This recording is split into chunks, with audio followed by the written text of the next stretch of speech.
Jackson Radio Show.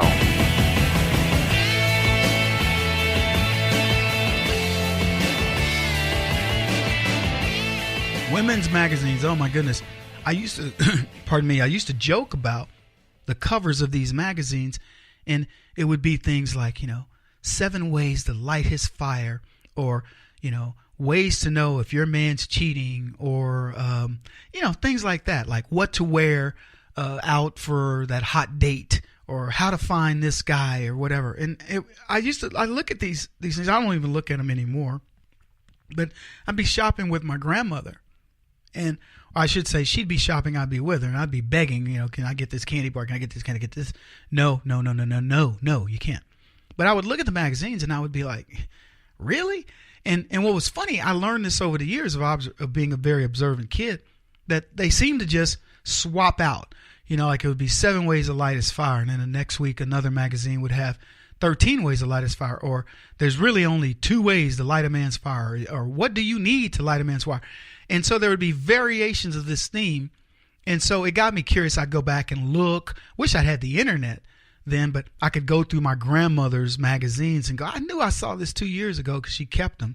And we'd give them away on a paper drive. You guys may be too young to remember, because now you have recycling bins, but we would have a paper drive. And you'd store up all the magazines and newspapers and stuff you read throughout the year, and we just put them all out front, and they would come by and pick them up as part of a paper drive. And so anyway, I'd find these magazines, and I'd say, God, it's just repetitive stuff. And it's usually, relationship stuff. Either why you should leave a man for this reason, or why he may have left you for this reason, or how do you keep him, and how does he keep you, and all these different ideas. And there's, look, I get it. There are many people need relationship advice. I don't think I would want the Reader's Digest version, and Dr. Phil wasn't around, but I'm sure there were lots of self-help books that could tell you how to do it. And it isn't using, say, Women's Day or Cosmo or whatever. It's particularly Cosmo. And I don't know much about when periodicals came out. Like, was Cosmo done in 1960, or was it done in the 1800s? But here's what I can tell you.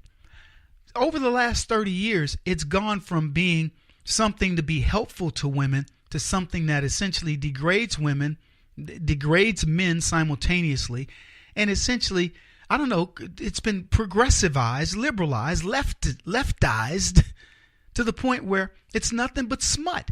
It's smut without the women necessarily taking off their clothes. It's burlesque without the alluring, the alluring quality of it. There's a story out, obviously, circulating at Walmart, and I'm reading this. Walmart is saying goodbye to Cosmo, and that's not really the case. They said the retail giant will remove the women's fashion magazine from checkout lines at 5,000 stores across the country. Now, I want you to think about 5,000 stores that you go into a Walmart and you go through the checkout line, and every one of those checkout lines, there's a Cosmo. And a Walmart probably has conservatively 10 to 15 checkout lines. So there are 50,000 Cosmos greeting you as you walk by. Now, I don't know how many get sold, because print media to me is overrated. It's expensive, and now we've got the internet. But, that's a lot of magazines. So certainly the potential for a lot of magazines to get sold, particularly when you figure they don't just have one magazine in the store. I mean, I know they've got the 10 in the checkout lines, but I'm saying maybe they're too deep. So that 100,000, whatever number of magazines. So that's a big number for them. But in a statement shared with USA Today, Walmart spokesperson Megan Kring said, "As with all products in our store, we continue to evaluate our assortment and make changes. Walmart will continue to offer Cosmopolitan to customers that wish to purchase the magazine, but it will no longer be located in the checkout aisles. While this was primarily a business decision, the concerns raised were heard." Now, what are the concerns? Everything I just described. Scantily clad young women. There used to be a magazine, I want to say, was it like Young Cosmo or Girls Cosmo?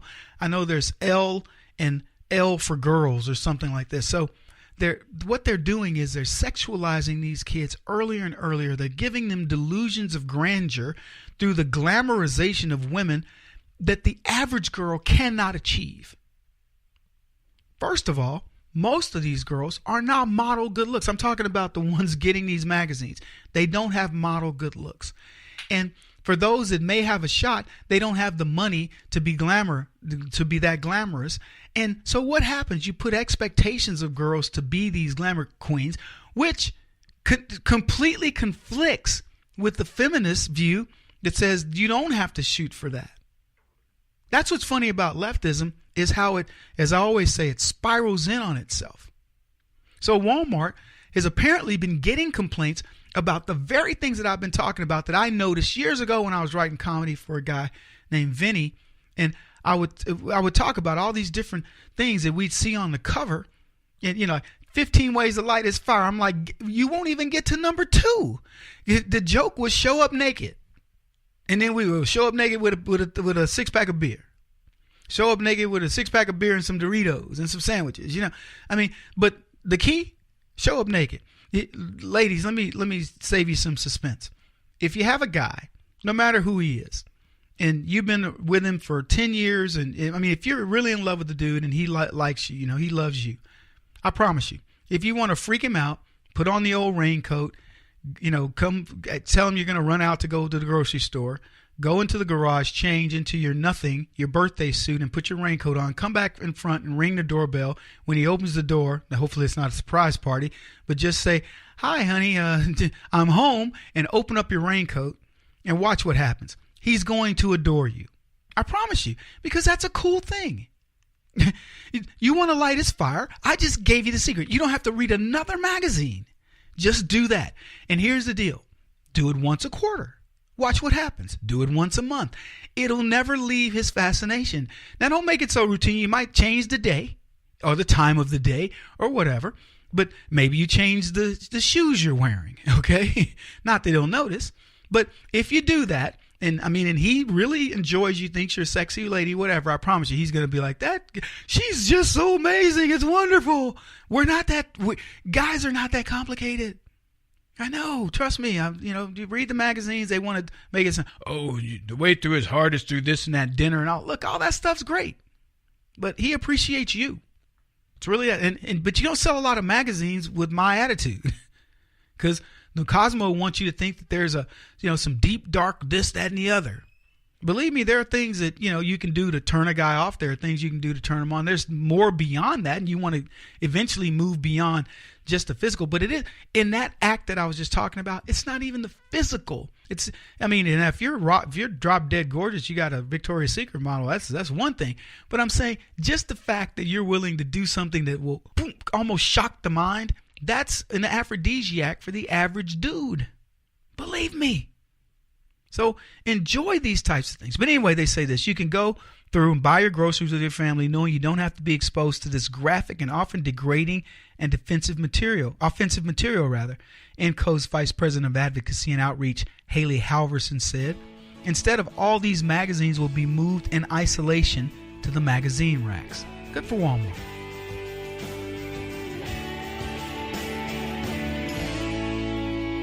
This is the Kevin Jackson Radio Show.